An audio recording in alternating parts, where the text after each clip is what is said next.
Bismillahirrahmanirrahim. Assalamualaikum warahmatullahi wabarakatuh. Alhamdulillahi rabbil alamin. Wabihi nasta'inu ala umuri dunya waddin. Wassalatu wassalamu ala ashrafil anbiya'i wal mursalin. Sayyidina wa habibina Muhammadin wa ala alihi wa sahbihi ajma'in. Allahumma la ilma lana illa ma 'allamtana. Wa 'allimna ma yanfa'una wa zidna ilma. Allahumma hdina bihidayatil Qur'an. ونور قلوبنا بنور القرآن وزيننا بأخلاق القرآن واجعلنا وأهلنا وذريتنا من أهل القرآن. Amma ba'du, pecinta Quran, sahabat Quran yang dimuliakan Allah. Pada pertemuan sebelumnya kita telah membahas mengenai pendahuluan daripada matan atau nazam Muqaddimah Jazariyah. Kemudian kita lanjutkan dengan pembahasan mengenai makharijul huruf. Dan terakhir kita telah membahas tentang sifat huruf.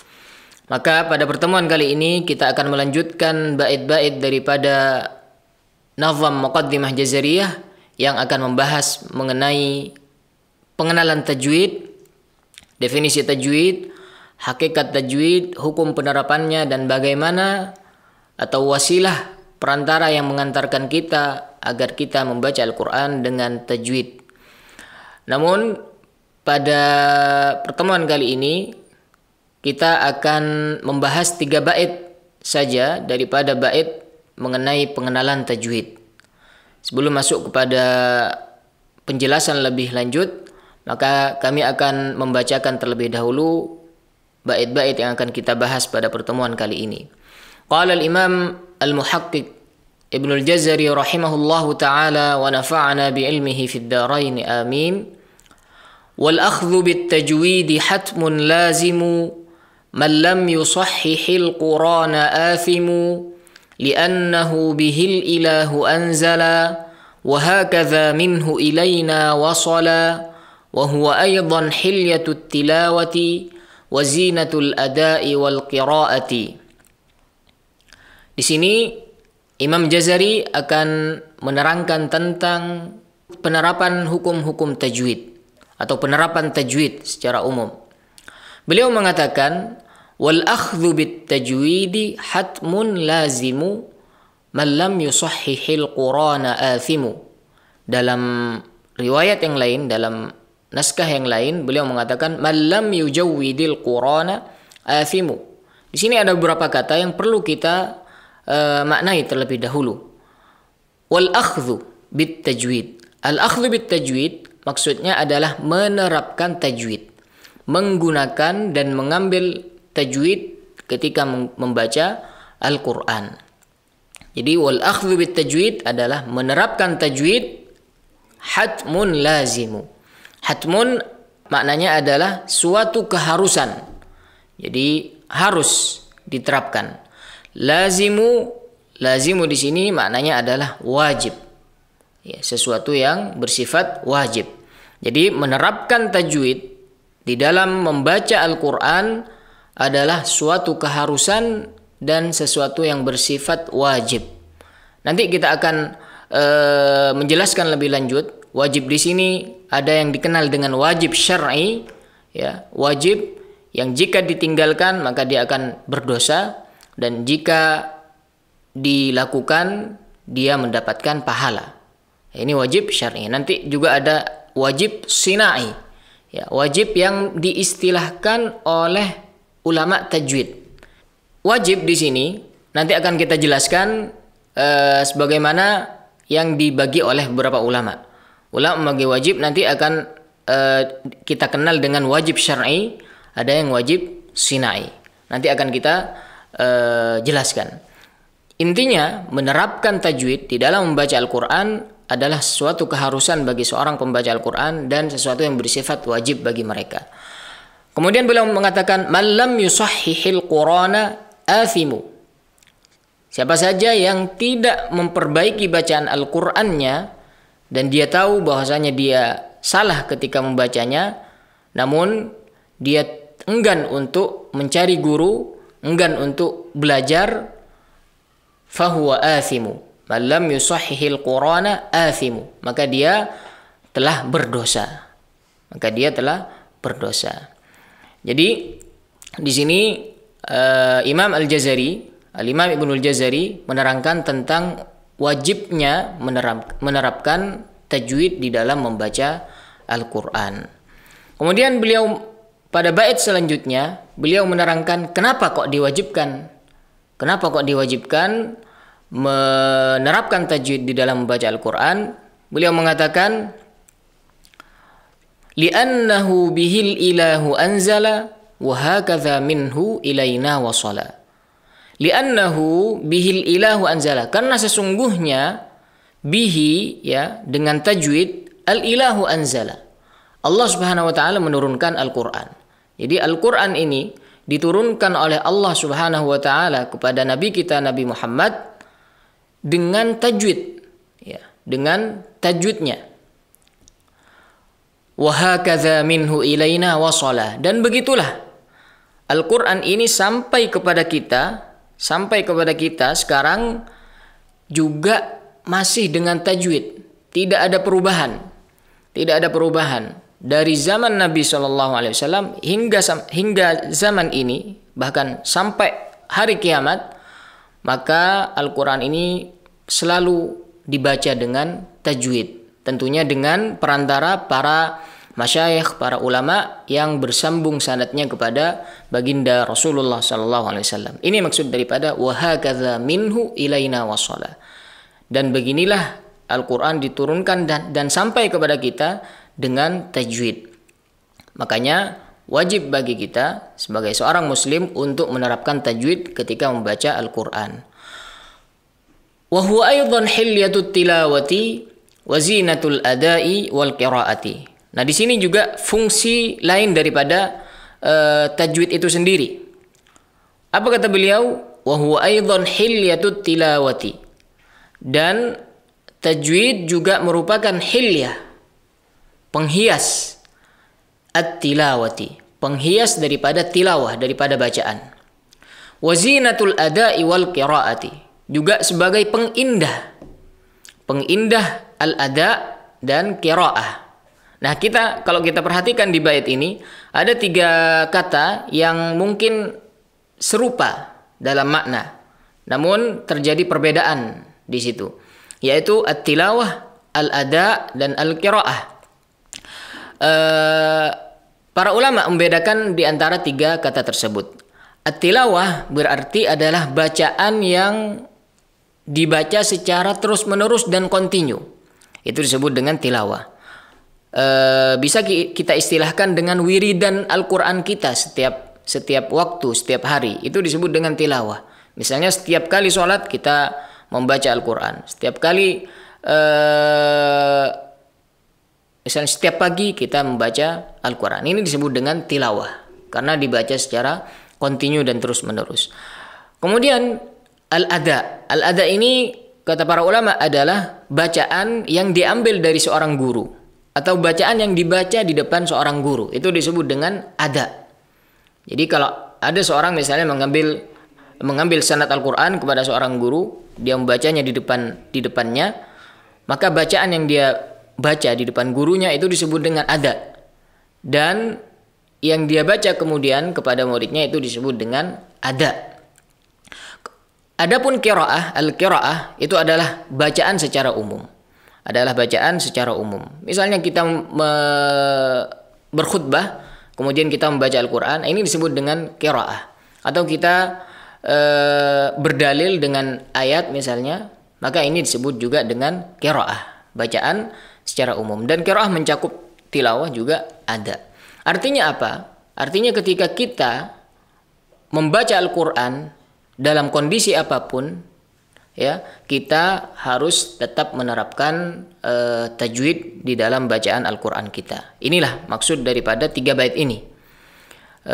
Jadi penerapan hukum tajwid itu bersifat wajib, ya, bersifat wajib. Dan orang yang tahu bahwasanya salah di dalam membaca Al-Quran, namun enggan untuk memperbaiki bacaannya, enggan untuk mencari guru, ya, takabur, dan cukup dengan bacaan yang salah itu, merasa cukup dengan bacaan yang salah itu, maka dia telah athim, maka dia telah berdosa. Oleh karenanya untuk memperjelas hukum daripada penerapan tajwid di sini, karena tajwid nanti akan didefinisikan pada pertemuan selanjutnya insyaallah, yaitu mengeluarkan huruf dari makhrajnya dan memberikan huruf itu hak dan mustahaknya daripada sifat-sifat. Ya, itulah hakikat atau definisi daripada tajwid. Jadi kita harus membahas terlebih dahulu mengenai kesalahan di dalam membaca Al-Quran. Kesalahan di dalam membaca Al-Quran ini disebut atau dikenal oleh para ulama tajwid dengan lahan. Al-lahan. Lahan dibagi menjadi dua. Lahnun jali dan lahnun khafi. Lahnun jali adalah kesalahan yang jeli, kesalahan yang sangat jelas dan fatal sekali. Kapan disebut lahan jali? Lahan jali adalah kesalahan yang terjadi pada susunan kata atau pada ketepatan teksnya, baik dengan merubah harokatnya atau merubah hurufnya. Misalnya, ketika kita membaca misalnya Alhamdulillahi Rabbil Alamin, kemudian kita rubah misalnya Alhamdulillahi atau Alhamdulillahi Raffil, ya. Nah, di sini kita sudah merubah huruf, merubah ha yang seharusnya ha dirubah menjadi ha, alhamdu, kemudian merubah ba menjadi fa, raffil, ya. Maka di sini kita sudah masuk atau terjatuh pada lahnun jali, kesalahan yang fatal. Kemudian salah satu juga termasuk kesalahan jali, kesalahan fatal adalah merubah harokat. Misalnya membaca siratal ladzina an'amtu alaihim, ya. Di sini telah merubah harokat yang harusnya fathah di ta, an'amta menjadi dhammah, an'amtu. Ya, di sini juga kesalahan fatal. Atau diharokatkan, harusnya sukun diharokatkan. Siratal ladzina an'amta, ya, ini sudah merubah ketepatan teks itu sendiri, ketepatan nas daripada Al-Quran. Ini kesalahan fatal atau disebut dengan lahnun jali. Adapun lahnun khafi adalah kesalahan ringan, adalah kesalahan yang terjadi pada kaidah-kaidah, hukum-hukum yang telah diletakkan oleh para ulama tajwid dan diketahui oleh para ulama tajwid. Seperti apa? Seperti misalnya hukum-hukum idgham, izhar, iqlab, ikhfa, mad, ukuran mad, ya, ukuran gunnah, tafkhim, tarqiq. Ini masuk dalam kesalahan khafi. Misalnya ada orang yang membaca faman ya'mal mithqala dzarratin khairan yarah misalnya. Ini kan ada kesalahan di situ, faman ya'mal, dia tidak menggunnahkan, tidak memberikan sifat gunnah dua harokat, harusnya faman ya'mal. Di dzarratin harusnya izhar, dia menggunakan lebih banyak di situ, dzarratin khaira, harusnya dzarratin khaira, ya, seperti itu. Ini masuk dalam kesalahan ringan. Atau misalnya tidak mentafkhim, ya, turja'un tidak turja'un, dia membaca turja'un, ya. Ini masuk dalam kesalahan ringan dan ini juga termasuk dalam tajwid. Oleh karenanya kesalahan dalam Al-Quran ada dua, kesalahan fatal lahnun jali dan kesalahan ringan lahnun khafi. Nah, kesalahan di mana yang kita akan berdosa, ya, kalau kita salah di dalam membaca Al-Quran dan tidak memperbaiki bacaan tersebut, yaitu ketika kita jatuh pada kesalahan yang jali, yaitu merubah susunan Al-Quran atau merubah susunan kata, ya, di dalam Al-Quran dengan merubah harokat atau merubah hurufnya. Maka ini kita berdosa di situ kalau kita melakukan kesalahan dan tidak berusaha untuk memperbaikinya. Makanya Al-Imam Samanuddin mengatakan wa wajibun syar'an tarkul jali. wajib secara syara ya meninggalkan kesalahan yang jali. Wajib secara syara meninggalkan kesalahan yang jali. Adapun kesalahan yang ringan itu bersifat anjuran, dan kita seorang muslim harus berusaha semampu kita untuk selalu memperbaiki bacaan Al-Qur'an kita.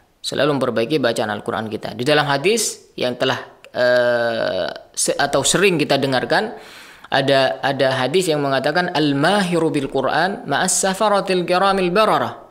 Orang yang mahir dengan Al-Qur'an, mahir di sini kata para pensyarah hadis itu mengatakan mahir dalam membacanya, mahir di dalam menghafalnya dan lain sebagainya, itu akan dikumpulkan bersama para malaikat yang taat dan mulia. Tapi kemudian beliau melanjutkan wallazi yatata'ta'u fihi wa huwa syaqqun 'alaihi lahu ajran. Dan orang yang terbata-bata di dalam membaca Al-Qur'an, ya, kemudian dia berusaha memperbaikinya, ya, dia kesulitan di dalam membaca dan memperbaikinya, falahu ajran, maka dia mendapat 2 pahala. Jadi Imam Samanudi kemudian melanjutkan bait yang tadi, wa wajibun syar'an tarkul jali wa wajibun sina'atan tarkul khafi. Wajib secara sinai, sinai di sini adalah wajib yang diistilahkan oleh ulama tajwid, yang biasanya bersifat anjuran, yaitu meninggalkan kesalahan-kesalahan yang khafi. Jadi inilah apa yang bisa kita bahas, yang bisa kita sampaikan pada pertemuan kali ini. Semoga Allah Subhanahu wa taala karuniakan kepada kita bacaan Al-Qur'an yang benar, sehingga kita dikumpulkan oleh Allah Subhanahu wa taala dengan para malaikat yang taat dan mulia. Amin ya rabbal alamin. Wallahul muwaffiq. Wassalamualaikum warahmatullahi wabarakatuh.